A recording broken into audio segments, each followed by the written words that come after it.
I just got back from watching The Great Gatsby at the London Coliseum, and my goodness, this was so much better than I was expecting it to be. I feel like my first impression of this show was really misrepresentative of what the actual production was like. So I first started seeing conversation about it when this version of the production debuted on Broadway, and the conversation, as far as I saw at the time, was that it was kind of a mixed bag. People were like, I don't know if this really works. And I don't know if that was just the stuff that I happened to see and that wasn't actually representative of the wider conversation around it, but that was my initial impression. And I also heard that like the songs just didn't really work and it was kind of falling a little flat. So at the time I wrote it off as being like, well, it's got a great cast in it. Like someone like Jeremy Jordan is gonna bring a lot of star power to whatever he's in, regardless of whether the material is not that great. But I kind of just brushed it to the side. And then it came to London and I was like, oh, that's interesting. It's in London. Am I gonna see it? Probably not. Have I read The Great Gatsby? Actually, up until about 3 weeks ago, no. But then a friend of mine was like, well, we're going to come and see it, and like it's an opportunity to come along as well. Like the opportunity's there. And I was like, all right, yeah, you know what? Fine, I guess. Twist my arm, I'll see some theatre. And I read the book in advance because I wanted to make sure that I'd sort of checked that off. And then went to the show tonight, and I was blown away. I was actually blown away. Like, I feel like I've been so lucky recently with so much of the theater I've seen. The fact that I saw Jesus Christ Superstar at the Hollywood Bowl, oh my God. Like, I still can't believe that happened. And now to see this as well, and I didn't realize how star-studded the cast was for this too here in London. So it's not Jeremy Jordan, it's not Ava Noblezada, but Jamie Moscato as Gatsby, phenomenal. Jamie Moscato's always phenomenal. He's so stellar. Just every single time I see him on stage, I've seen him several times now, smashes it. Frances Mailey McCann as Daisy, saw her so many times in Bonnie and Clyde. I've always felt like she's fantastic. It was great seeing her back here again. She crushed it again. My personal favorite of the cast, Corbin Bleu as Nick Carraway. I had no idea he was going to capture me the way that he did, but there was something so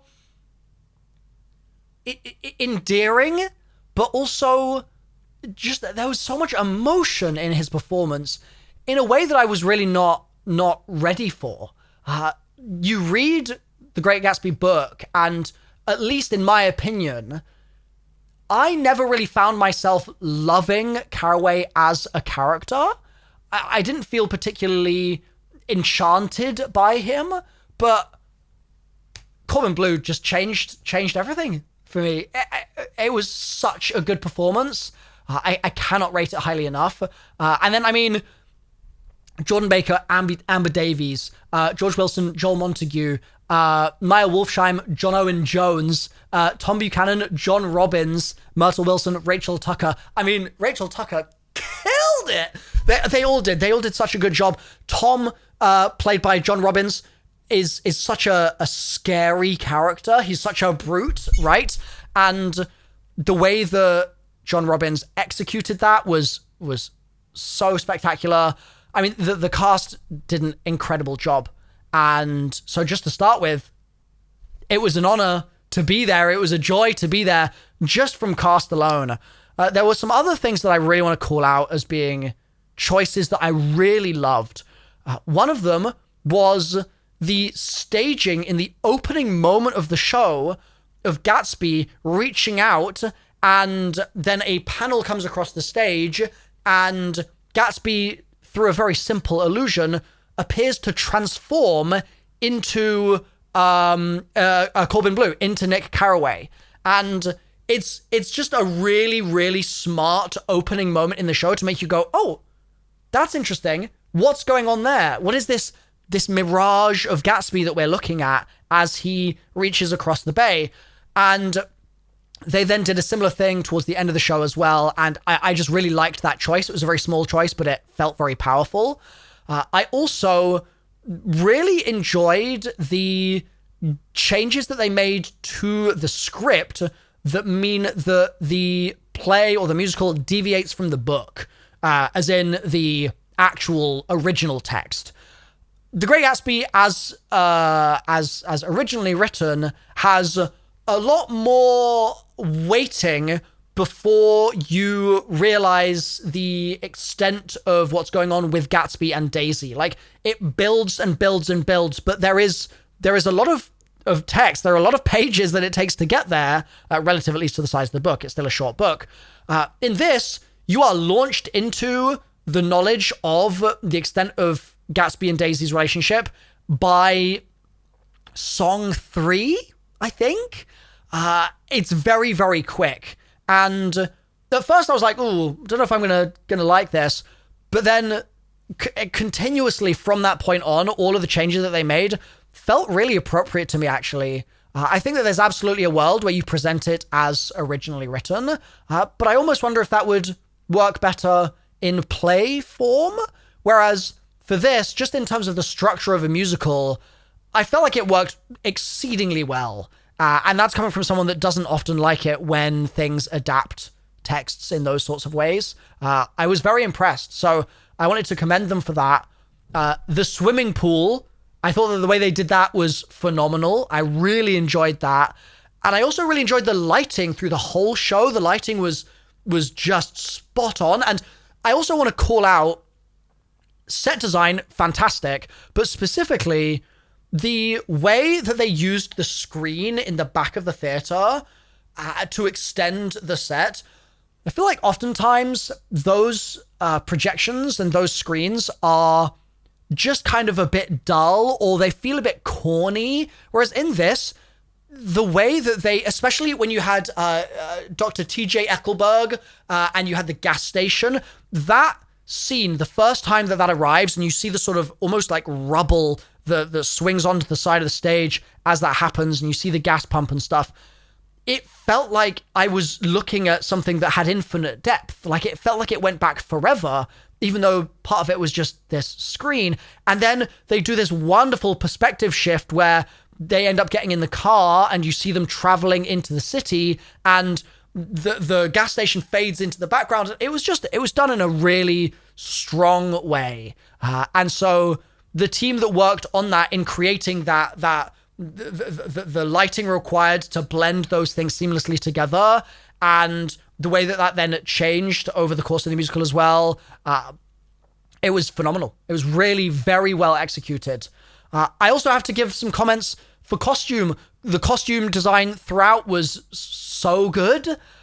I never once went, "Ooh, that's not achieving the goal of its look in a moment." No, it was all really, really strong. And I also actually want to make sure I give a specific call out here to the ensemble, because, dude, the song, what's it called? I'm gonna have to pull it up on my phone real quick just to get the name of the song, because I'm not so good with song names. I'd avoided listening to the soundtrack prior to seeing this, because that's usually the way that I'll approach a musical. I believe it's the song Roaring On. It's the opening number. That song, when you've got, I don't even remember who it is. I'm assuming it's Nick Carraway in the foreground. But you then have the stage open up in the back to reveal the ensemble, and they're all in a static pose, and they're all backlit. So you're not able to see, they're just silhouettes. Like, they're illuminated against the backdrop, and or they're not illuminated, I guess. And the artistry of their static pose, that alone gave such a strong impression.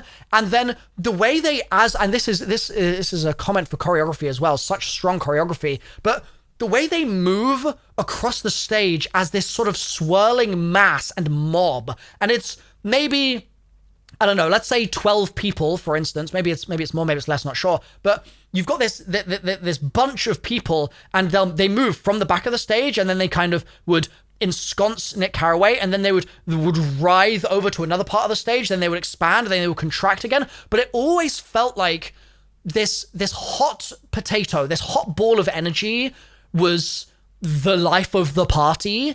And they just did such a wonderful job of almost introducing this creeping sense of dread as part of that. The house of cards that all of those parties were built on.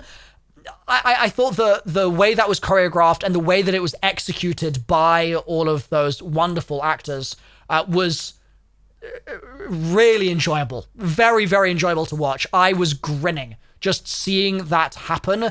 The song itself is fantastic as well. I really enjoy the way that it's written. So I'm very effusive about this musical in various areas, and that is just yet another one of them.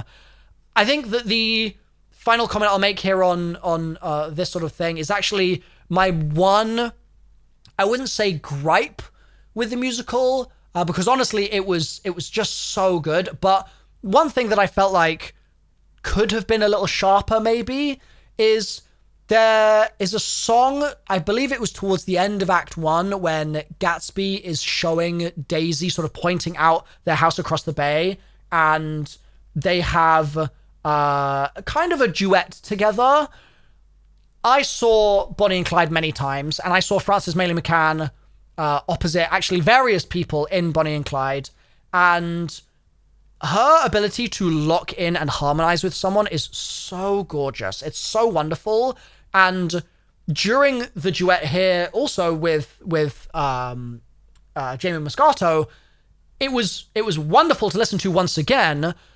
But I felt like that song, which could have been really powerful, was sort of only powerful because they were harmonizing. It was almost that it was powerful in spite of the way that the song had been written, rather than because of it. I just wanted it to be more rousing. I wanted it to be more punchy. I wanted it to be more exciting.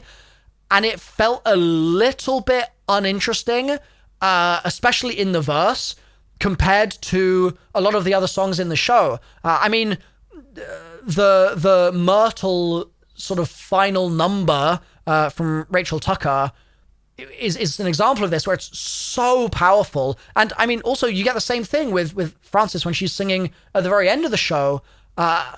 You get this really just incredible moments, and I felt like that was kind of missing from that little duet. I felt like that could have been a bit stronger. So overall, the music was phenomenal, I thought. I wasn't sure when we were going to get the old money, new money, like I didn't know when that little sort of TikTok audio was gonna play, but was very pleasantly surprised when that came up as well. I knew it was coming, but it felt like it fit really well. All of the choreo was great. The tap was nice to see in there. The set design was so good. It was a very, very well put on show. And I also need to give credit, I think, also to the London Coliseum, because the sound was fantastic too. Zero sound issues, perfect from top to bottom, which doesn't always happen. Sometimes in a show like this, with a lot of moving parts, you get some wonkiness, but there wasn't a single mic issue. There wasn't a single bad tone. It was just phenomenal. So I'm very happy with The Great Gatsby at the London Coliseum. If it was to come back sometime, I would absolutely be booking a ticket towards the beginning of the run instead of at the very end of it. My mind has been changed, and I'm just really glad that I managed to make it out there. So if you get a chance to see it in the final week here, I hope you have an amazing time. But otherwise, that's going to be it from me. And I'll whack in a quick video of 15 seconds of bows that I recorded as well. Bye for now.